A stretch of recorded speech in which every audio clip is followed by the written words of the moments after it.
Of India ने बताया कि भारत अरुणाचल प्रदेश में एक नया राजमार्ग बनाने की योजना बना रहा है, जो भारत तिब्बत चीन म्यांमार सीमा के करीब चलेगा।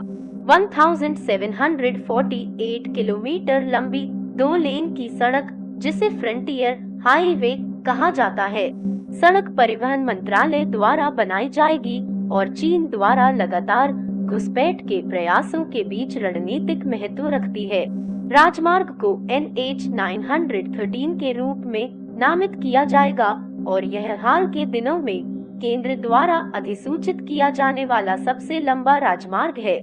यह रक्षा बलों और उपकरणों को आसानी से सीमा तक जाने में मदद करेगा और इसका उद्देश्य सीमावर्ती क्षेत्रों से अप्रवासियों के प्रवेश को रोकना भी है।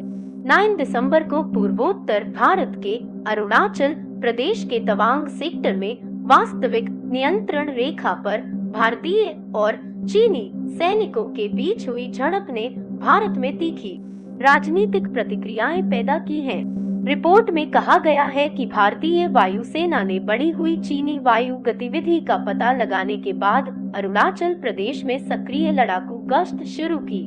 चीन को नाकाम करने के लिए हाल के हफ्तों में फाइटर जेट्स को 2-3 बार उड़ाया जाना था।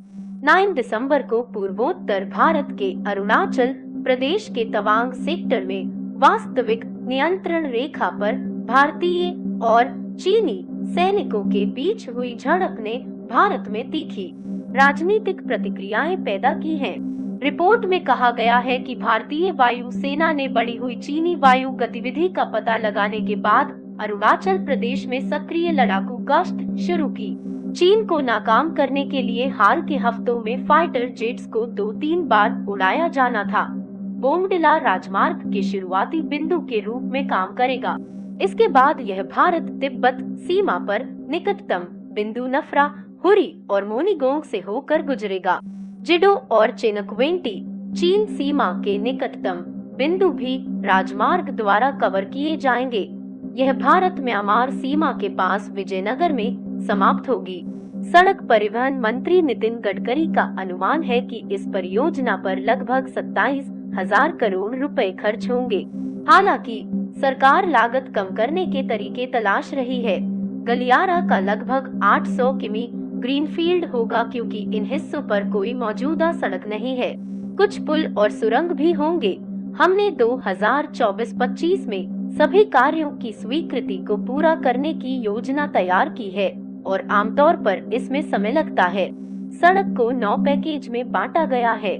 उन्होंने कहा, जैसे जैसे हम आगे बढ़ेंगे विभिन्न पैकेज पूरे होंगे, जबकि पूरी परियोजना के 2026-27 तक पूरा होने की उम्मीद है।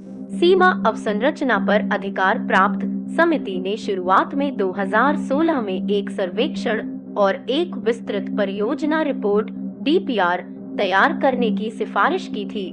रक्षा मंत्रालय और राज्य सरकार 2018 में गृह मंत्रालय ने उन क्षेत्रों की सिफारिश की जिन्हें राजमार्ग से जोड़ा जा सकता है।